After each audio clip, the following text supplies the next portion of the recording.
The dim light of the Martian research facility flickered against the worn metal walls, casting long shadows across Dr. Elena Rodriguez's workspace. Holographic displays danced with intricate archaeological data that no one else seemed to understand or care about. Outside the reinforced windows, the rust-colored landscape stretched endlessly, a silent testament to humanity's most ambitious colonization effort. Elena carefully manipulated the three-dimensional projection of her latest discovery.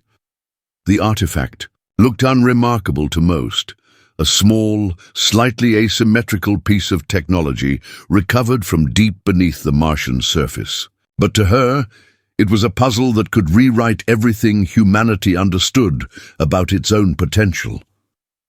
The piece had been discovered during a routine excavation near the Valles Marineris research complex. Initial scans had been inconclusive, but Elena's instincts told her something extraordinary was hidden within its molecular structure. She had spent months analyzing every microscopic detail, running countless computational models, and challenging every conventional understanding of archaeological interpretation. Her research team had dwindled. Funding was minimal and most scientific. Institutions considered her work a waste of resources. The Global Science Consortium had repeatedly denied her additional grants, arguing that her theories were too speculative. But Elena knew she was close to something monumental. The artifact seemed to be a fragment of technology that predated human civilization on Mars, or perhaps even on Earth. Its composition defied standard material science. Microscopic structures suggested an adaptive capability that went beyond any known technological principle. Most intriguingly, the molecular matrix contained trace elements that resonated with human genetic markers in ways that should have been impossible. Dr. Rodriguez interrupted the facility's artificial intelligence, its voice cutting through her concentration. External communication request from Dr. Michael Chen at the Beijing Xenological Research Center. Elena sighed. Michael was one of the few colleagues who still took her seriously. Put him through. The holographic display shifted, revealing Michael's tired but excited face.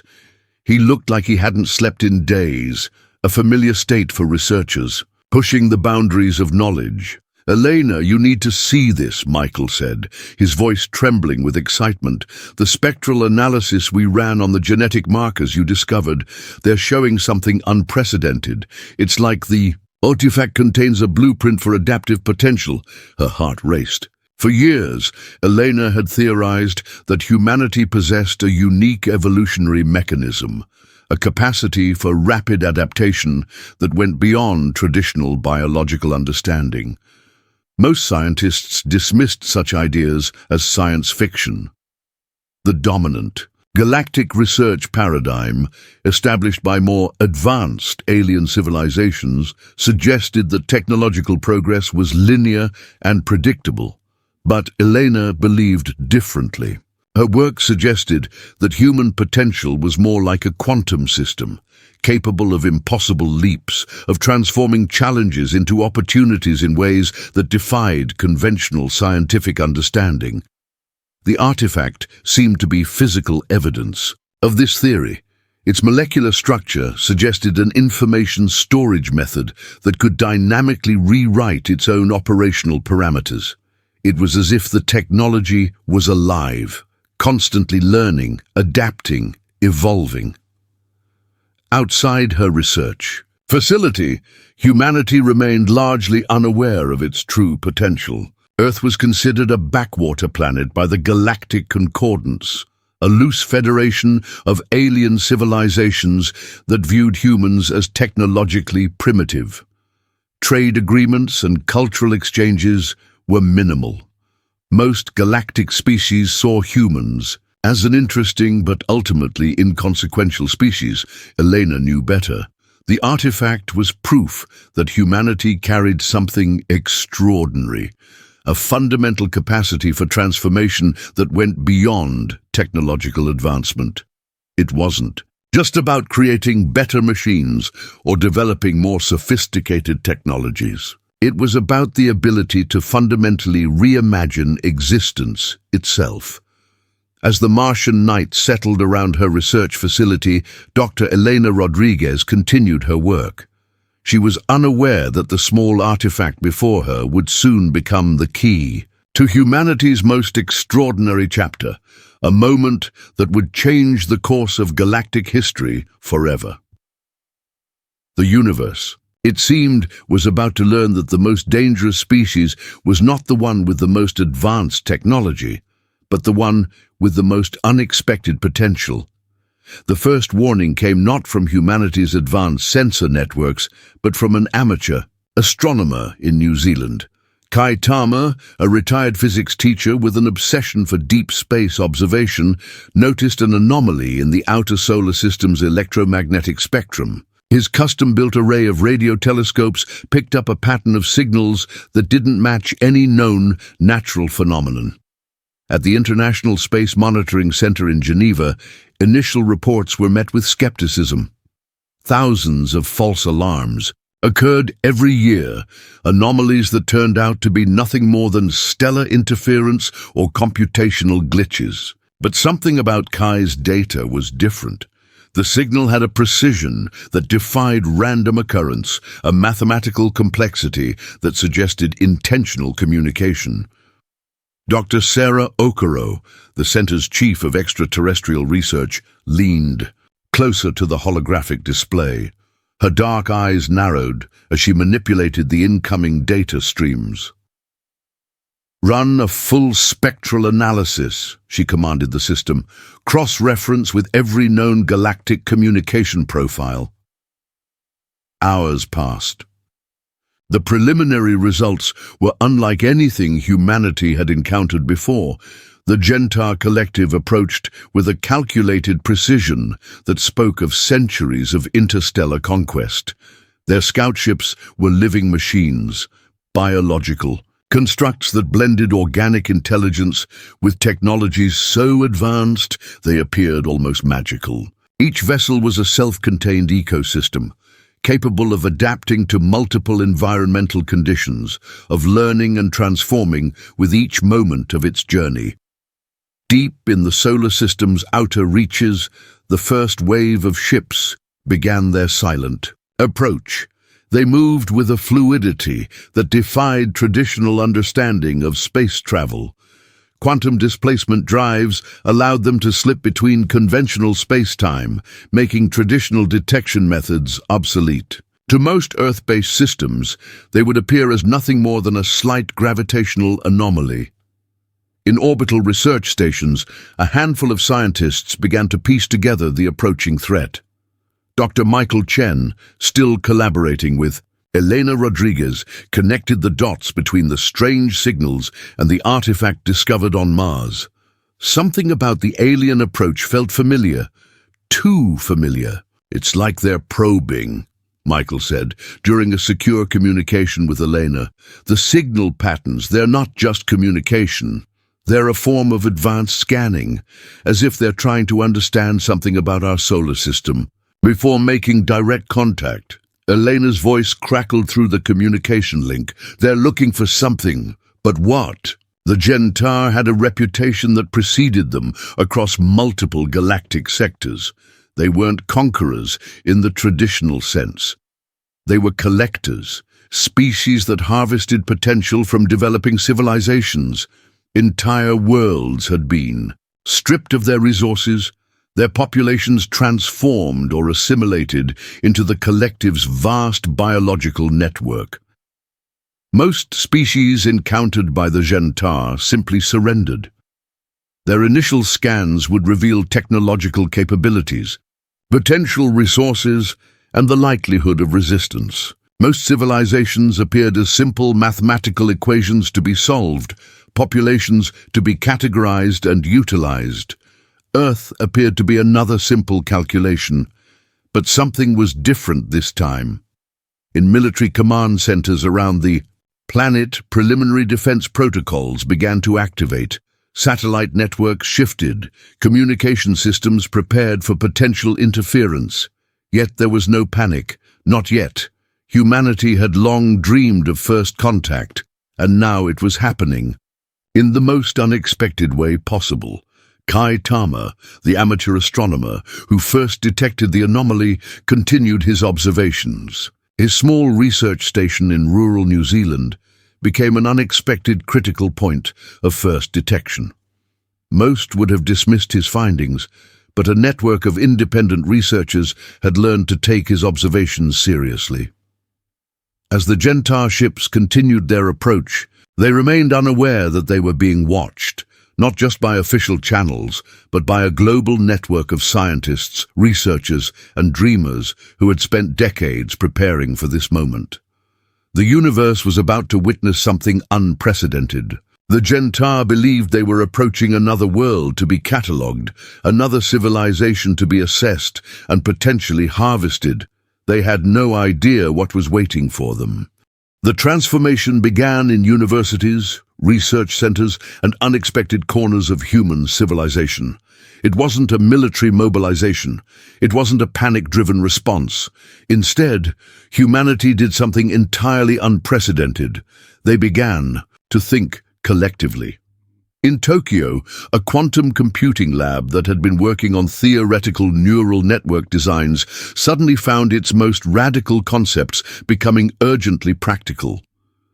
Dr. Hiroshi Nakamura stared at the holographic displays, his fingers dancing across quantum interfaces that seemed to breathe with living intelligence. The alien approach had transformed theoretical research into an immediate necessity. Simultaneously in São Paulo, a collaborative platform brought together geneticists, environmental engineers, and artificial intelligence specialists. What had once been separate disciplines now merged into a single, fluid ecosystem of innovation. Communication barriers dissolved.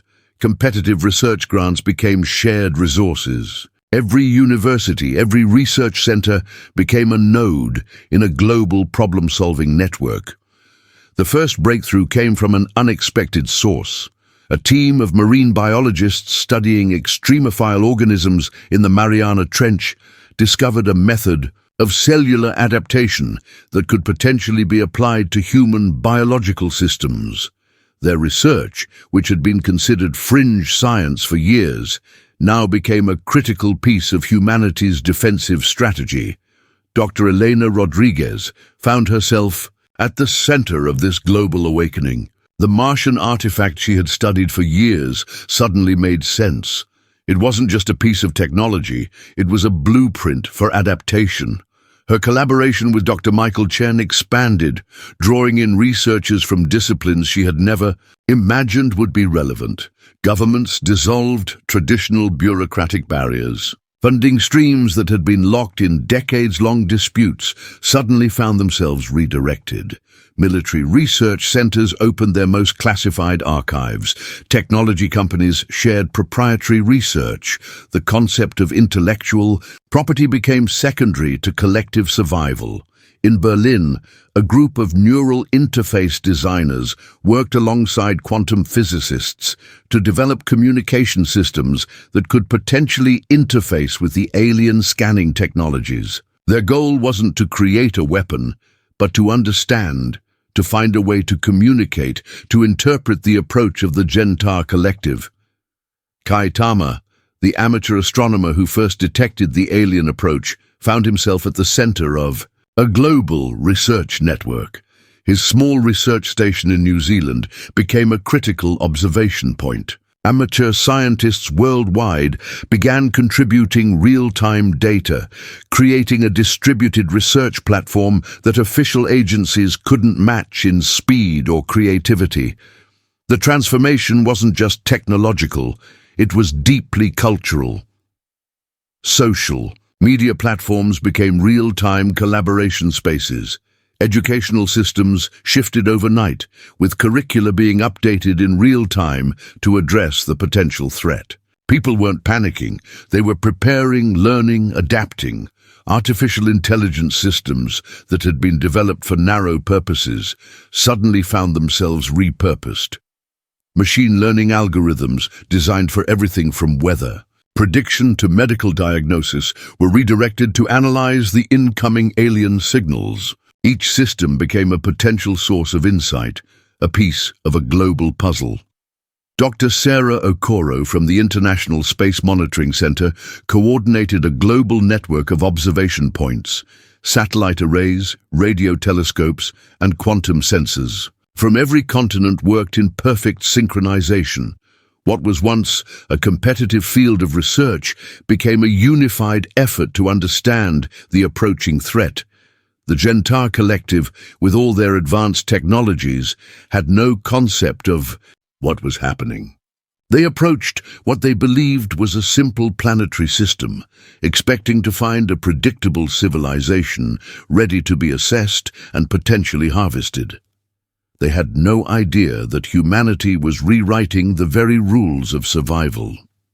In research, centers, universities, and interconnected networks around the globe, a new understanding was emerging. Humanity wasn't just preparing to defend itself, they were preparing to transform, to become something entirely new. The universe was about to witness an evolutionary leap unlike anything seen before.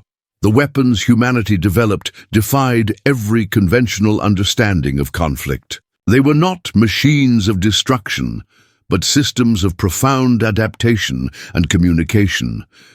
Dr. Yara Okonkwo stood in the advanced research facility beneath the Sahara Desert, her hands hovering over a holographic interface that pulsed with living intelligence. The nanotechnology before her was unlike anything previously conceived. Each microscopic unit was more than a simple machine. It was a learning organism capable of rapid reconfiguration. "It's not about fighting," she explained to her international team of researchers. "It's about understanding and transforming." The breakthrough came from an unlikely combination of disciplines. Quantum physicists worked alongside marine biologists.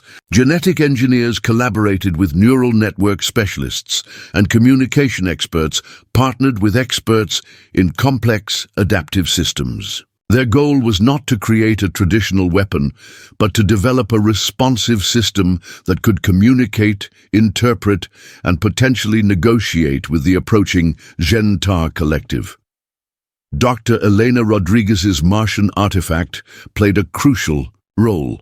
The molecular structure they had studied for years provided unexpected insights into adaptive technologies. What appeared to be an ancient piece of technology was actually a blueprint for dynamic information systems that could reshape themselves in real time. In orbital research stations, teams developed quantum communication interfaces that could potentially decode the alien scanning technologies. These were not traditional communication devices, but living networks that could adapt their own communication protocols millisecond by millisecond. Kaitama's astronomical observations provided critical data. The patterns he had initially detected became the foundation for a new type of sensory interface. What the Gentar believed was a simple planetary scan would become a complex, dynamic information exchange. The most revolutionary development came from an unexpected source. A team of neuroscientists and artificial intelligence specialists created a communication system that wasn't just a method of exchanging information. It was a living, breathing ecosystem of collective intelligence. "We're not building a weapon," Dr. Michael Chen explained during a global broadcast. "We're creating a language of adaptation." Biological interfaces emerged that could potentially translate complex alien communication patterns. These were not simple translation devices, but dynamic systems that could learn and reshape themselves in real time. Each interface was a bridge between human understanding and alien perception. In the Brazilian rainforest, a research team studied extremophile organisms that survived in the most challenging environments. Their research into cellular adaptation became a critical component of the developing defensive strategy. They discovered methods of biological transformation that could allow human systems to rapidly adjust to unprecedented conditions. The military's role transformed completely. Traditional defense strategies gave way to adaptive response systems. Soldiers became part of a living, breathing network of collective intelligence. Training shifted from combat techniques to rapid learning and adaptive communication. Artificial intelligence systems developed methods of predictive analysis that went beyond traditional computational models. They didn't just analyze potential scenarios, they created dynamic response strategies that could shift in milliseconds. Dr. Sarah Okoro's team at the International Space Monitoring Center developed sensor arrays that could detect and potentially manipulate quantum-level communication signals. What the Gentar saw as a simple planetary scan would become a complex, multi-layered information exchange. The weapons humanity was developing were not about destruction. They were about understanding, adapting, and potentially transforming the very nature of conflict itself. As the Gentar collective continued their approach, they remained unaware that they were no longer dealing with a simple planetary system to be catalogued and potentially harvested. They were approaching a living, breathing, adaptive intelligence that was rewriting the very rules of existence. Humanity was preparing not just to survive, but to communicate in a language the universe had never heard before. The first contact was nothing like anyone had predicted. Massive Gentar ships entered the solar system's outer boundary, their biomechanical structures shifting like living nightmares against the backdrop of distant stars. Each vessel was a self-contained ecosystem. A weapon that was also a living organism, capable of adapting and learning with each moment of its approach. Lieutenant Commander Arya Chen stood in the Global Defense Coordination Center, her eyes fixed on the holographic displays that mapped the alien approach. The room buzzed with a strange combination of tension and unexpected calm. This wasn't the panicked military response of historical invasion scenarios. This was something entirely different. Incoming quantum disruption, called out a sensor analyst. Defensive networks are engaging.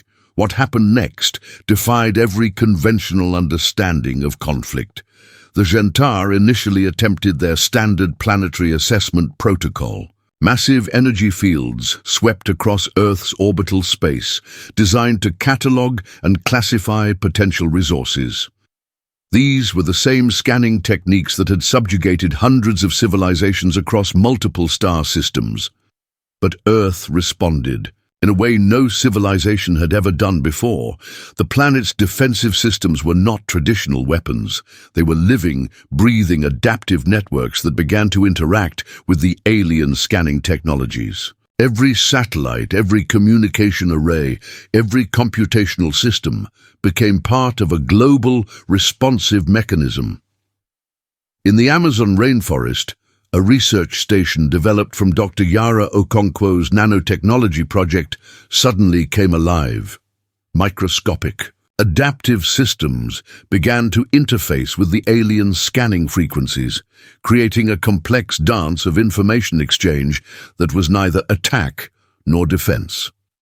Kai Tama's observation station in New Zealand became a critical point of first interaction. The amateur astronomer's custom-built array began to translate the alien communication frequencies, converting them into patterns that could be understood, analyzed, and potentially negotiated.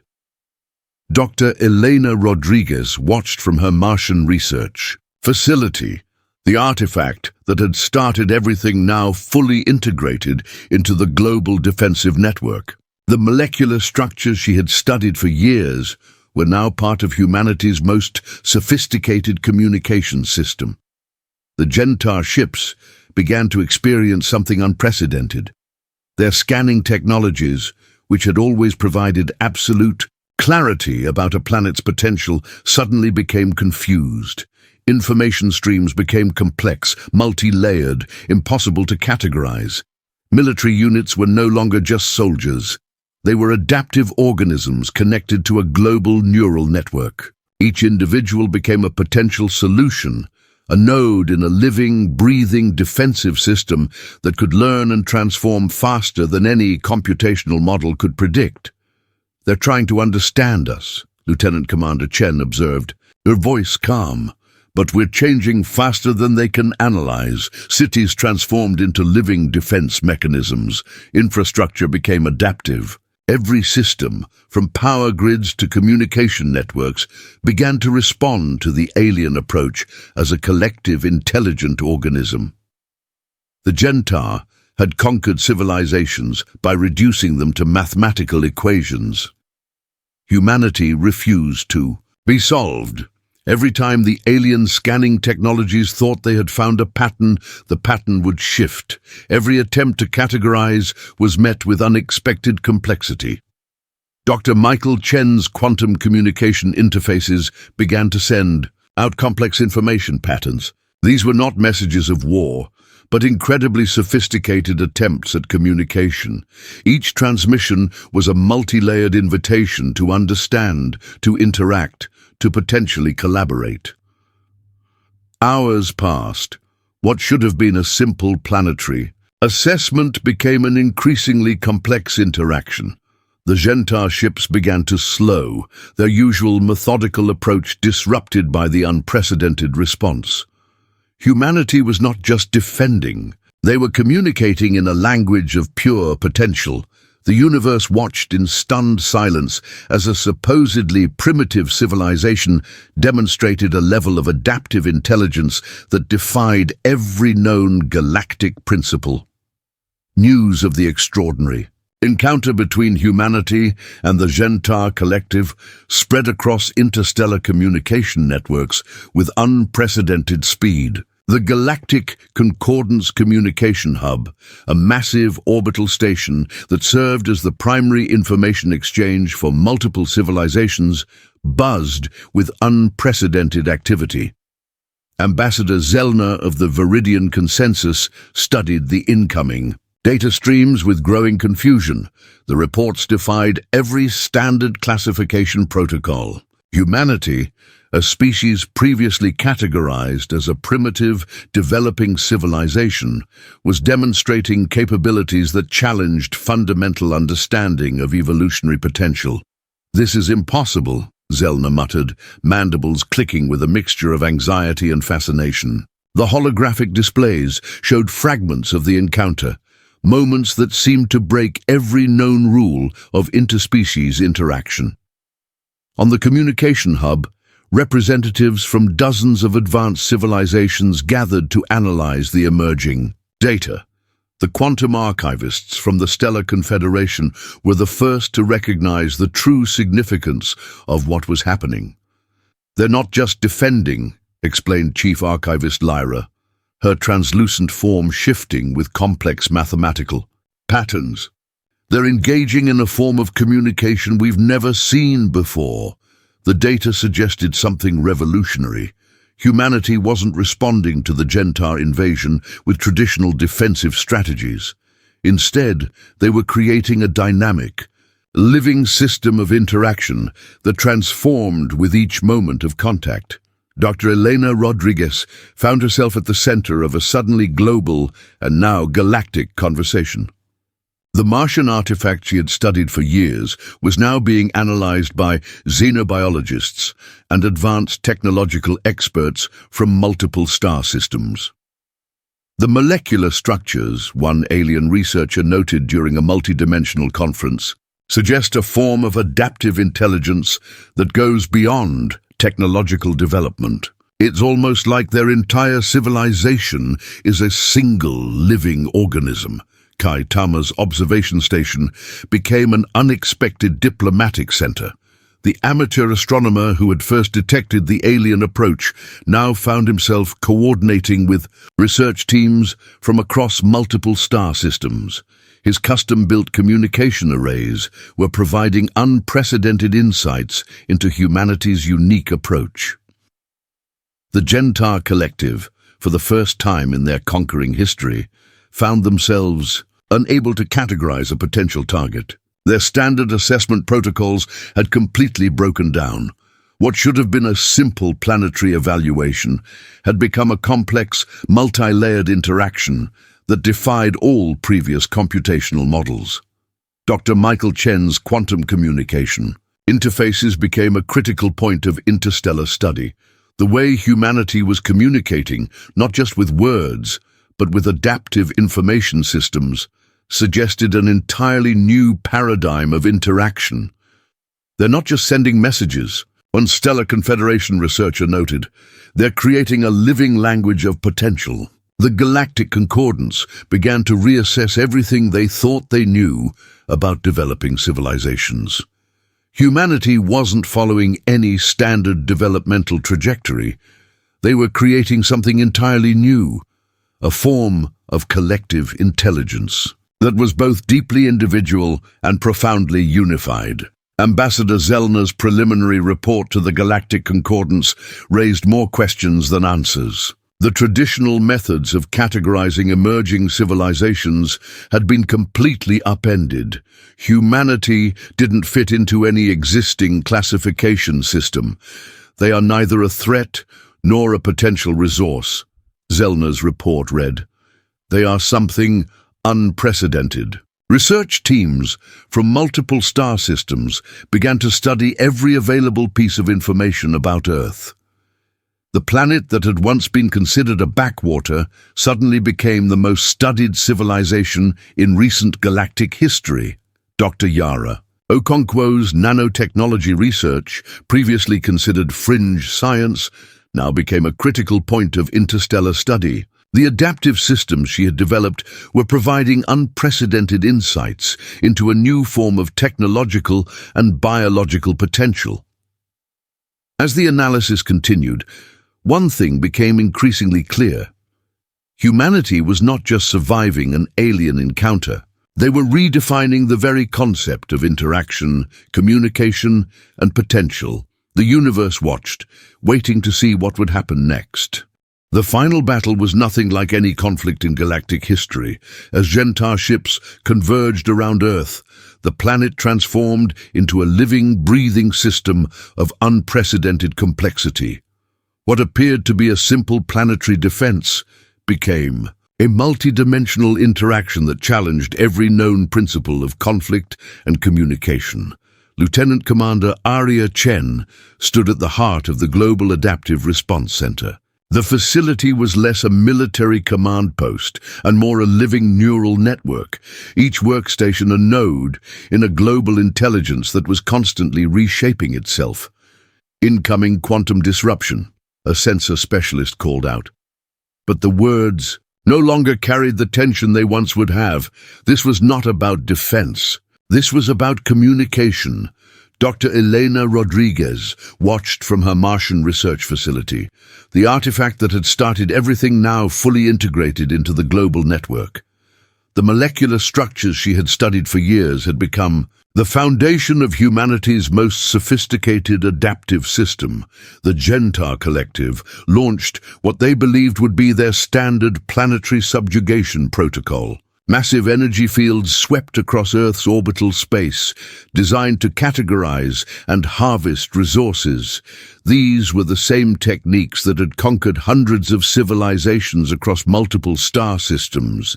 But Earth was different. Every system, from power grids to communication networks, began to respond as a collective intelligent organism.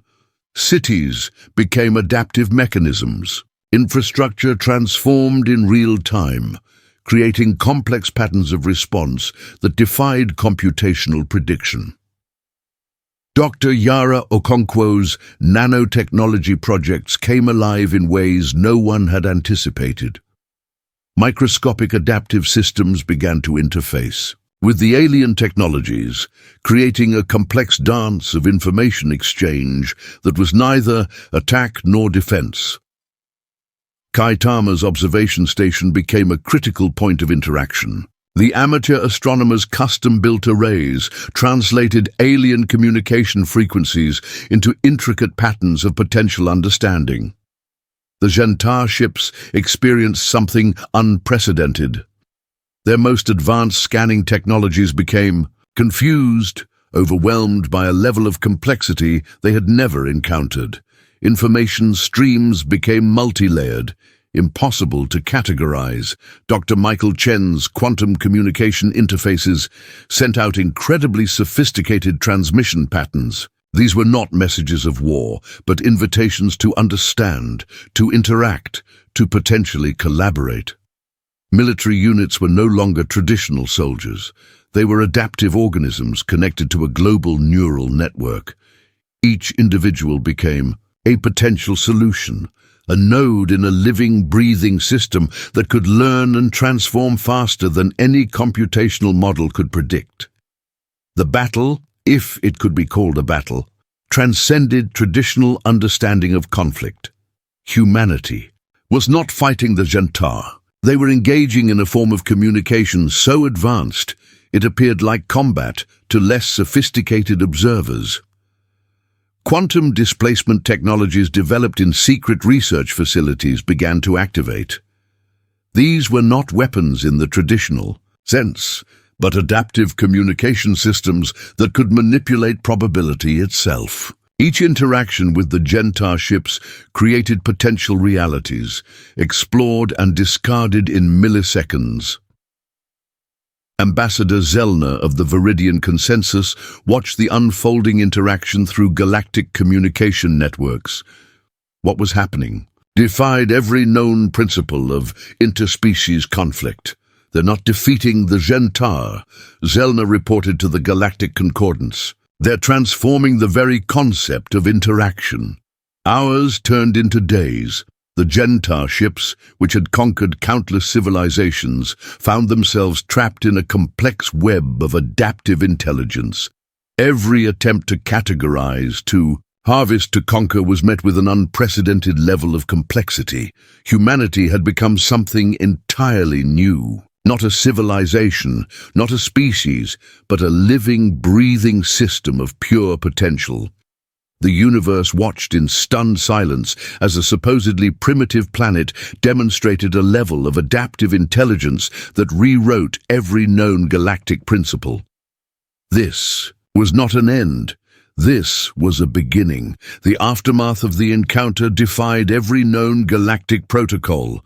The Gentar Collective, once the most feared conquering force in known space, found themselves fundamentally transformed. What had begun as a routine planetary assessment had become something entirely unprecedented, a complete reimagining of existence itself. Dr. Elena Rodriguez stood on the observation deck of the newly established Interstellar Cooperation Center, watching as representatives from multiple galactic civilizations gathered. The Martian artifact that had started everything now resided in a central display, a testament to the journey that had brought humanity to this moment. It was never about defeating them, she explained to a group of xenobiologists and diplomatic representatives. It was about communication, about understanding. The technologies developed during the encounter began to reshape entire star systems. Worlds previously destroyed by the Gentar found themselves being restored. The adaptive systems humanity had developed became tools of healing, of reconstruction, of unprecedented collaboration. Dr. Michael Chen's quantum communication interfaces had become the foundation of a new form of interstellar dialogue. What was once a method of defensive communication was now a bridge between civilizations, allowing for levels of understanding that had previously been impossible. Tama, the amateur astronomer who had first detected the alien approach, found himself at the center of a new field of study. His observation techniques had become a critical method of interstellar communication, bridging gaps between vastly different forms of intelligence. The Galactic Concordance underwent a complete restructuring. The traditional hierarchies of technological development collapsed, replaced by a more dynamic understanding of potential. Humanity was no longer seen as a developing civilization, but as a critical source of innovation and adaptive thinking. Dr. Yara Okonkwo's nanotechnology research became the foundation of restoration projects across multiple star systems. The adaptive systems she had developed were now being used to heal worlds, to restore ecosystems, to create new forms of cooperative technology. Ambassador Zellner of the Viridian Consensus played a critical role in reimagining interstellar relationships. The encounter with humanity had challenged every fundamental understanding of civilization, communication, and potential. "We thought we understood evolution," Zellner explained during a galactic conference. "Humanity showed us that we understood nothing." The Gentar Collective underwent the most dramatic transformation. Their entire societal structure, based on harvesting and categorization, collapsed. The encounter with humanity had revealed the limitations of their previous approach to existence. Lieutenant Commander Arya Chen found herself leading a new form of interstellar diplomacy. The adaptive communication systems developed during the conflict became tools of unprecedented cooperation. Military hierarchies transformed into networks of collaborative potential. Entire research disciplines emerged from the encounter. Xeno-adaptive studies became a critical field of exploration, focusing on the ways different civilizations could communicate and grow together. Universities across multiple star systems began developing new approaches to understanding intelligence, potential, and cooperation. The technologies developed during the conflict began to heal worlds. Planets that had been stripped of resources found themselves being restored. Ecosystems that had been destroyed began to regenerate. The adaptive systems were not just defensive mechanisms, they were tools of creation and renewal.